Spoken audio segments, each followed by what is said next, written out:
The carnival lights sparkled like stars against the December sky.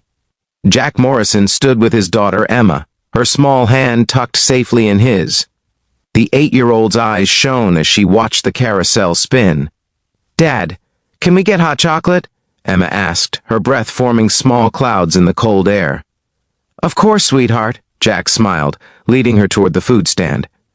As they waited in line, Jack heard it, a child crying, not the frustrated cry of a tired kid, but the desperate sob of someone truly scared. He turned to see a little girl, maybe 6 years old, standing alone near the entrance. Her white coat was buttoned wrong, and tears streamed down her face as she spun in circles, searching. Jack looked at Emma. "Stay right here, honey, don't move." He approached the crying child carefully. "Hey there, are you lost?" The girl nodded, hiccuping through her tears. "I can't find my mama. We were holding hands and then she was gone." Jack knelt down to her level. "It's okay. We'll find her. What's your name?" "Sophie," she whispered. Emma had followed her dad, ignoring his instructions as usual. She took Sophie's hand. "Don't be scared. My dad helps everyone for 20 minutes. They searched. Jack took Sophie to security, but the staff was overwhelmed with the holiday crowd. He tried the lost and found, the information booth, even asked vendors if they'd seen a woman looking for a child. Sophie clung to Emma's hand, her tears finally slowing. Then Jack heard it, a voice cutting through the carnival noise, raw with panic. "Sophie!" A woman in an elegant cream coat was running through the crowd, her carefully styled hair coming loose, her face desperate. When she saw Sophie, she dropped to her knees on the cold pavement.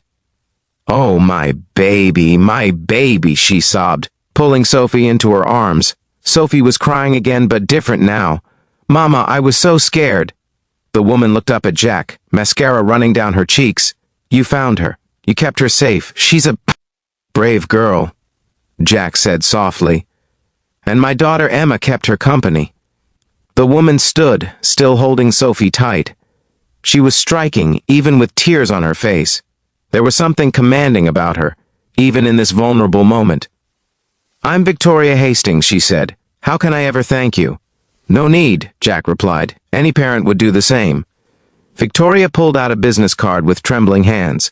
"Please, I want to properly thank you. Call me tomorrow?" Jack took the card to be polite, knowing he'd never use it. He'd helped because it was right, not for reward. That night, Emma was unusually quiet as Jack tucked her in. "Dad?" she finally asked. Sophie's mom seemed really sad even after she found her. "She was just scared, honey." "No," Emma insisted with the perception only children have. "It was something else, like how you look sometimes when you think I'm not watching." Jack kissed her forehead, unable to answer. The next evening, Jack's phone rang, an unknown number. "Mr. Morrison? This is Victoria Hastings. I hope it's all right that I found your number through the carnival security office. I wanted to invite you and Emma to dinner. To properly thank you." Jack hesitated, but Emma was already tugging his sleeve, having heard the name. "Please, Dad, I want to see if Sophie's okay." They met at a small Italian restaurant, not fancy but warm. Sophie ran to Emma immediately, and the girls disappeared to look at the fish tank near the entrance. Victoria looked different. Still elegant, but softer somehow. More real. "I need to be honest with you," she said as they sat down. "When I couldn't find Sophie, something broke open inside me. I run a tech company, Hastings Digital Solutions. Maybe you've heard of it?" Jack shook his head. "I work 80 hours a week," Victoria continued. "I tell myself it's for Sophie, to give her everything. But last night, I realized I've been so busy building an empire that I nearly lost what matters most. Those 20 minutes when she was gone were the worst of my life." Jack understood more than she knew. "After my wife died 3 years ago, I thought working extra shifts would help, distract me from the grief. But Emma started having nightmares. I realized she didn't need more toys or a bigger house. She needed her dad." "How did you find the balance?" Victoria asked. "I'm still figuring it out," Jack admitted. "But I learned that being present for 1 hour means more than being absent for 10, even if it means our apartment is smaller and vacations are rare." Over the next hour they talked, really talked, about loss and fear and the impossible task of single parenting, about the guilt that gnaws at you no matter what you choose, When dinner ended, Victoria walked them to Jack's old truck. "This probably sounds crazy," she said, "but would you and Emma like to come to Sophie's birthday party next weekend? Sophie hasn't stopped talking about Emma." Jack looked at his daughter, already exchanging friendship bracelets with Sophie. "We'd like that," he said. The party was at a penthouse overlooking the city. Jack felt out of place until Victoria greeted them at the door in jeans and a sweater, her hair in a simple ponytail. "I'm trying something new," she explained. "Smaller, more real. Just close friends and people who matter." Over the following months, Jack and Victoria built something neither expected. It started with playdates for the girls and coffee while they supervised. Then dinners where they'd talk long after the kids fell asleep watching movies. Victoria began leaving work at 5. Jack watched her struggle with the guilt, the fear that she was failing. He reminded her what she'd taught him that first night, that presence was the greatest gift.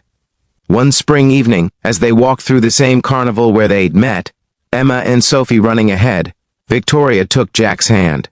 "You know what you gave me that night?" she asked. "It wasn't just Sophie back safely. You gave me permission to be imperfect, to choose differently." Jack squeezed her hand. "You gave me something too. You reminded me that opening your heart again doesn't mean forgetting what you lost.